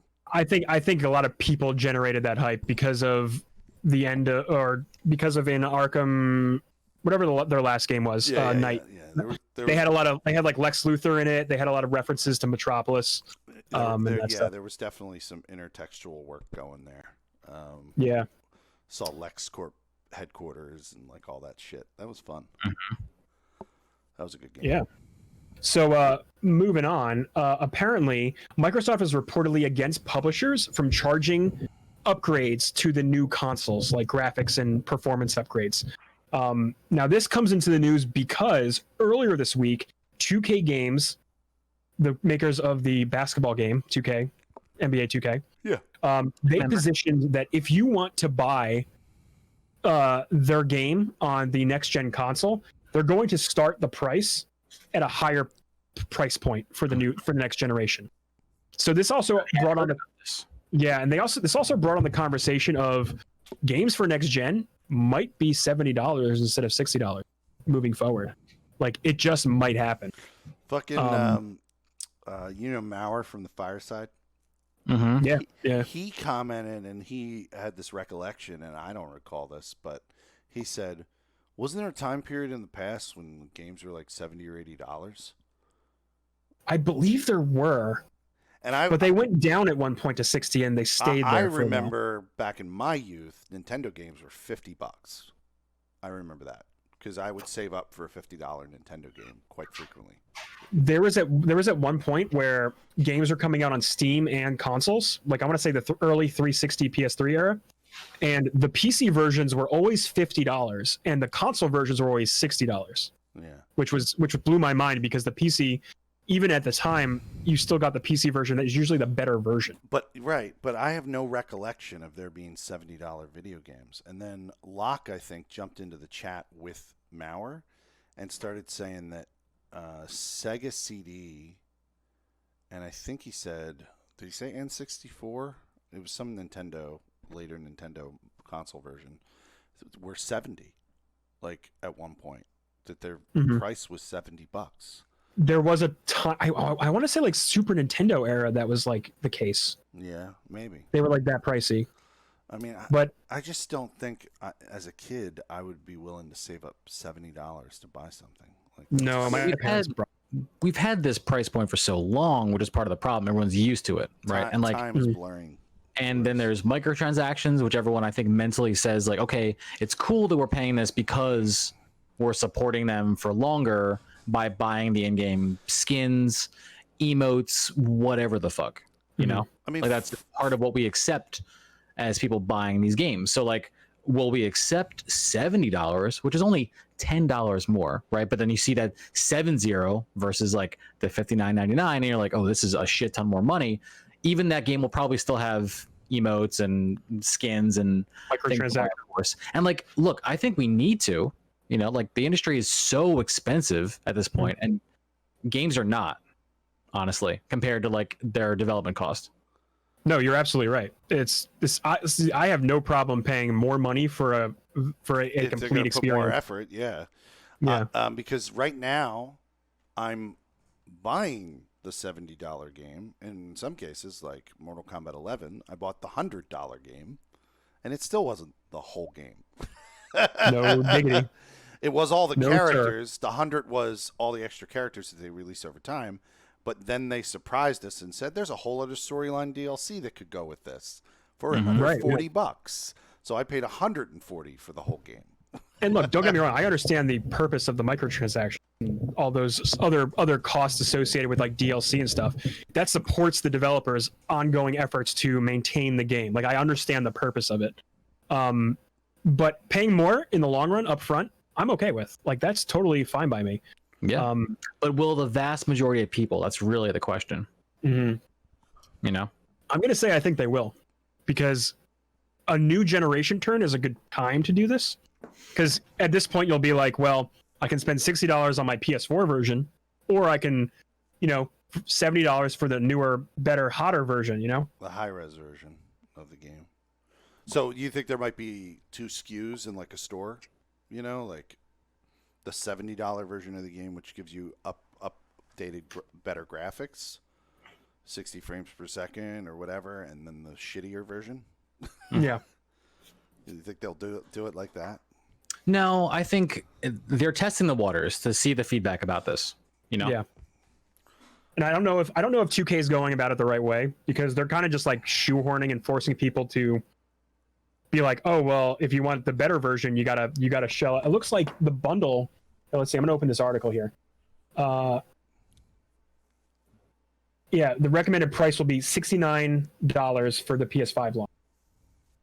Well, I guess that is what it is, right? Like that is them bumping the price up. $69 per game for the PS5. Right. But what Microsoft is doing with their smart delivery is they're saying any game you buy on the current Xbox One generation, you'll be able to get the full upgraded version for no cost extra. It's just going to be that way. You'll just get the better version when you pop your game into the new console. You'll get the nicer version. It'll do it dynamically. Yeah, exactly. And like Cyberpunk already came out and was like, yeah, our game, you buy it on the Xbox One X, the Series X will let you it'll just move up for you. Like it'll just pick the better version. So I'm interested, because it sounds like a lot of the things that happened that are going to happen this holiday are still up in the air. We still don't know how a lot of this transition phase is going to work, which is kind of interesting to see, because I have no idea what to expect from this generation. This is a very, very different generation than the PS3 to 4, Well, I'll be able to tell you guys, because I'm getting fucking both of them. I can't wait. Nuts, dude. I mean, I'm definitely getting the PS5 because all the developers I like and care about are going to be there, and my PC can probably play most of the Xbox games for sure. Like Xbox already said, you'll be able to play their games on any platform. Mm-hmm. And so they pretty much told me, Xbox said, you don't need to buy our hardware, which is kind of weird for them to do. I mean, that's just as a PC user, But anyway, so I think that's it, guys. I think I hit all the news. We have 2 conferences coming up this week, or this month. We have Ubisoft this Sunday, which we'll talk about next week. Oh, yeah. Fun fact, if you watch Ubisoft and link your Ubisoft account into however you watch, in a method they're probably going to detail soon, yeah, you will get a copy of Watch Dogs 2 for PC. So it's a good deal. It's a good get. Watch, yeah. I almost forgot. Holy shit, Felix. What? 30 minutes of Assassin's Creed Valhalla leaked this week. Sorry, guys. I didn't want to let this go. I didn't want to let this go. You fucking watched it. You would think I did. of all your talk earlier in the episode that I'm this Assassin's Creed guru because I've been playing these games for so long, and that I would have be the one. I mean, you played here. 100 hours of Odyssey, right. So you'd expect that I'd be the one to be telling you about the 30 minutes of game footage, but that is not the facts. I watched like 5 minutes of it and then fucking said I want to wait until it comes out. That's sure. My mentality was I don't want to watch some bullshit spoil footage that probably is broken. Yeah, so I mean, like my takeaway was it's early footage. It says it's an early build of the game. In the video. That's what I saw. Yeah. There is some jank that none of that bothers me. That whole I've seen early builds of games before. I know what to expect. I know what to look like. I played the Anthem alpha. That's definitely what an early build of a game looks like. But from what I saw, it looks and feels like Assassin's Creed Odyssey. Like it looks like more of that. Which if you like that, you're probably going to get more of that and have a good time exploring whatever the Viking setting that they're going to be giving you this time. Well, I did love it and I completed it. So yeah, it has a lot of people have saying it like looks like Witcher. The color palette's a lot different. Like it's a darker, more toned down color palette.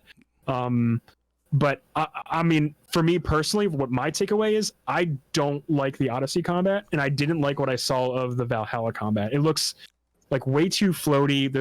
It's for me, it's like the weight behind your strikes just isn't there. It just feels like I'm mashing the dodge button and the attack button. Like I like my God of War combat like that feels like you got weight, right? Like even things like even Horizon, which is just like mostly ranged combat. You feel those shots hit those dinosaurs, right? The sound they make, like everything communicates to you. Your shots are doing things, right? Sure, yeah. Just responses like that, and I don't get that out of like the Assassin's Creed games, the modern ones, like the first ones. Yeah, we still have to see more, obviously. All we had was like leaked footage and it was probably garbage quality anyway. By the time I went to go watch it, it was already gone. So I haven't seen this at all. I got mirrors for you if you want. Oh, there's still some links out there. Yeah, Okay. people gift they put the whole thing in like a Reddit GIF form. So it's like they're extended audio GIFs that are good quality. They're fine. Go ahead, Trip. No, I'm just saying like we don't know a lot yet, and it's probably still like you were saying, early access kind of gameplay or early development period. So we'll see how that looks at the end. But in general, I haven't played the new one, so this is probably a not a fully informed opinion. But I'm a fan of the older Assassin's Creed, and me too. I would have to be really intrigued by the time or like the area of the world that it's happening in. Actually, that's again kind of a lie because I fucking loved Egypt and I didn't play Origins. So I mean, I guess that doesn't really hold enough water either. Sure. But I don't know. I'd love to hear how the game kind of feels and see if it iterates on anything that we've seen in some of the new remakes of the game. It's another, to me, it seems like another open world, gigantic time commitment that I don't know if I would want to invest in versus like the small, shorter, still gigantic, big experiences, but like the more focused experiences of some of the previous Assassin's Creeds. Yeah, and I agree. Like from what I saw of Odyssey and what I saw Felix play of Odyssey, it seemed more along the lines of like like the map is massive, right? Like I like my open world games. I'm excited for Ghost of Tsushima coming out soon. That's going to be an open world game, but there's just the sheer scale and the checklist that they put in front of you doesn't feel like I'm playing a game anymore. I feel like I'm just doing chores and going from point A to point B, which I don't want out of my open world games. I like a good focused story that uses the environment in a. I like open world games when it uses the environment in a clever, meaningful way, not just size for size sake, right? Like you don't want to just go big because you can. You want to be able to use the environment well and use it to the player's enjoyment instead of just like creating these open spaces, which like Horizon's a good example. I think it used its environment well. It was a big, large game, but at the same time, I didn't feel like I was just checking off boxes just to check off boxes. I was enjoying exploring the world, learning about the world as I went along. This was an example. Man, I'm just skipping through the footage right here. I mean, the thing that looks really cool to me is the attacking a castle shit. That looks really cool.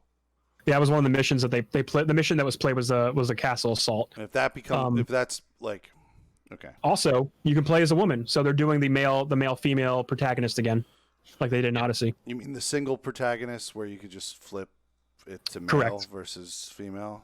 Not correct.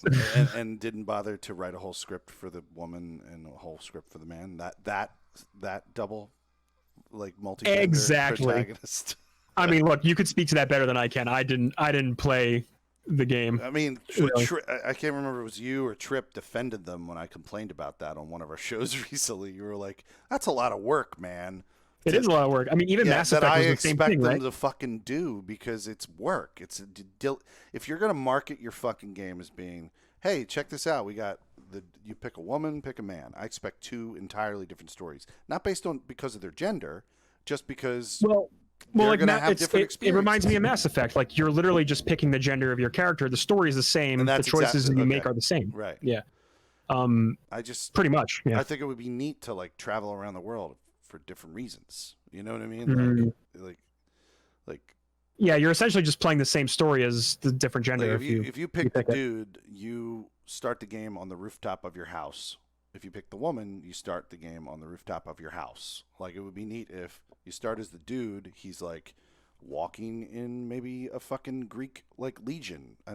They actually took time out to like create different stories and stuff like that. Yeah, like he starts in a different, a whole other fucking sector of the world, you know, like, and begins his life there. Or it could be in the same fucking town, just in a different location. You know what I mean? Like, add some variety. If they do that with this, because they heard the criticism, because that's one thing they fucking do. They do so many of these fucking games.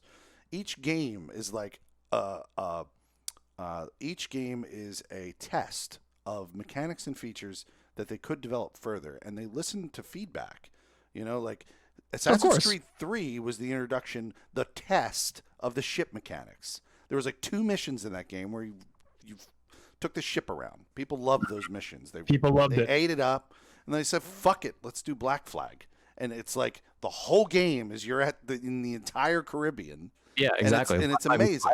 Yeah. So they test out features. So maybe in Assassin's Creed, because the idea of having 2 genders didn't start in Assassin's Creed Odyssey. It started in Syndicate, Assassin's Creed Syndicate.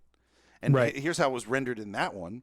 Literally, you would pause the game if you were the dude. You would pause the game in a menu, flip to the girl, and now the girl is standing where the dude was. They just swap positions. That's it. That's all they did. You literally would just flip it in a menu, and now you could be the girl. You didn't even find out. Like, remember in GTA 5 how when you played that story, you would find out that Trevor is halfway across the map drunk and like laying in a trash can. You know what I mean? When you would flip. Did you guys play that? You're not following me. Are you guys not in the podcast anymore? Like, are we doing that? No, I'm here. I'm asking if you remember this feature. Remember how? I don't remember the feature. I'm letting you. Okay. You had 3 characters, and then you would play a part of the story. And if you decided at one point, you could flip using a button to the other character, and you would come in on a completely different other part of the city, and the character would be doing something randomly. Like it was hilarious. Like Trevor would wake up. It was fun. It was fun to flip to Trevor because he would wake up like on a rooftop, or one time he's like shot somebody, and you walk away and you're like, this guy is terrifying. He just shot somebody and walked away. I think GTA 5 burnt my PS3 before I could really play enough of that game to meet that feature. Sorry. I assumed that we had all played it like crazy. It cooked my console. That's my own. Yeah, that's my own perspective then. Yeah. Just projecting on you guys. But I mean, I get what you're saying. It's they're living their own lives before you do them. And it was great in GTA, and that game came out before Assassin's Creed Syndicate. So they had the ability to know that another game company fucking did it. Yeah, I was going to say Rockstar did that. Not Ubisoft sticks to their formula and makes a little bit of changes every time. So so in Syndicate it was switch the character in a menu, and now you're the girl versus the guy. And then they kind of regressed or went back. Then you play as Bayek in Origins, and there is a woman character, which is his wife or girlfriend or whatever, but you never get to play as her except for one mission. So that they backtracked. It was like you could play as Evie in Syndicate the whole time. You could then, in the next game, they just put the female character as like a mini mission that you do. And then they come out with Odyssey, and Odyssey gives you the ability to pick from the beginning, play as the woman the whole time. But it's the same fucking story, and you're like, okay, guys. I'm gonna have a feeling you're gonna experience the same thing in Odyssey with this. Man or woman, you're gonna probably be playing the same story. But you say that, but maybe not. Maybe maybe not. Maybe they were testing the waters, and now I don't have a lot of faith in Ubisoft to change their formula that strongly. That's just me personally. This is just me personally talking. Right. Because they stick to what they think they're good at. I agree with you. It's a pretty dramatic change to how they build everything in their game. If they had to do that, if they had to make 2 completely different storylines. But we'll know when the fucking thing comes out. We'll know. I bet we see more of it this weekend at the Ubisoft conference. Oh, and that's literally this weekend. So this footage, Sunday, yeah. This footage is this 30 minutes of gameplay footage is what they were going to show this weekend. Maybe it's possible, like an unpolished version of it. Some dickhead like temp or like production assistant got a hold of a flash drive that had the 30 minutes of footage they were going to use for the weekend, and he fucking fucking let it rip on what 4chan or some shit. Yeah. Fucking funny. But Ubisoft has a history of losing their fucking documents from work and getting their shit leaked. Like this happens all the time with them. It's happened with many of the Assassin's Creeds and Far Cry's. It's true. Well, Yeah. Find out what the fuck. But anyway, I guess we'll find out this weekend what Ubisoft has to show for us, guys. How about we wrap it up? Sounds good. Sounds like a plan. I've been Neo Ayoshi. You guys can follow me at Twitter at twitter.com/Neo_Ayoshi, twitch.tv/Neo Ayoshi, no underscore there. I am in a holding pattern until Ghost of Tsushima comes out. I have no idea what to play. I'm probably just going to stream Valorant and whatever else nonsense that I have here until then. So please look forward to that. Felix. Yeah, and I'm Felix Hergood. I am now only on Twitch because Mixer shut its shit down. Twitch.tv/Felix Hergood. Going to be there exclusively. The game I'm playing, the two games right now I'm playing, Fallout 76. I have the Fallout First membership, so we play that all the time. I don't know if I'll be streaming that anytime soon. I think the next time, I canceled Fallout First on the PlayStation. Remember I told you guys I had it on both. Canceled it over there. I mean, I'm going to let that year lapse, but I probably won't play that character anymore. And I rebought Elder Scrolls Online because they now have a 12-month option. So I did. Nice. So you're fully in, still fully in on that. Yeah, and I played a couple of sessions of Elder Scrolls Online. And what's really cool about Elder Scrolls Online, Trip Zero, they introduced Skyrim. And when you start, dude, I know. I'm not saying go get Elder Scrolls Online, but you know what's really, really cool? They start the DLC. They know how much people love this shit. They start the DLC with you riding on a cart. Just waking up in the cart. Waking up in the cart. Yeah. I reloaded the game. I got the new DLC or whatever, and I had all that shit. And I let the game like sit for a second because I was like on my phone or whatever. And I looked up, and the game went into like a preview of the new the Heart of Skyrim or the Heart of Darkness in Skyrim or whatever it is. It went into the preview like the opening sequence, and I look up, and I'm on the cart in Skyrim, and I go, "The fuck is happening? Did I put in Skyrim?" It's really cool. Like rendered it pretty much exact. This takes place thousands of years before Skyrim even happened. So I don't even know what the storyline's related to, but it's funny that they chose to start it at the same beat. Oh, 100% intentionally, yeah. Yeah.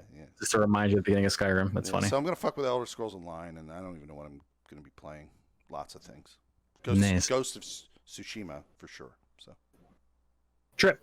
Yep. And I'm Trip0TV. You guys can find me on twitch.tv/Trip0TV. I stream Mondays, Tuesdays, and Thursdays, 7 p.m. to 11 p.m. We are doing The Last of Us Part 2 right now. And probably when that ends, we should be right around the time of Ghosts of Tsushima, like everyone else is going to be playing. Very, very, very excited for that game. So that's what we'll be hopping into on my channel as well. So yeah. That's where you can find me and what I'm doing. All my socials are also the same thing, Trip0TV. Very, very easy to find. I guess we can expect a spoiler cast from us on that. That'd be pretty dope. That would be a fun spoiler cast. Yeah. Yeah, dude. We'll see you next week, guys. Later.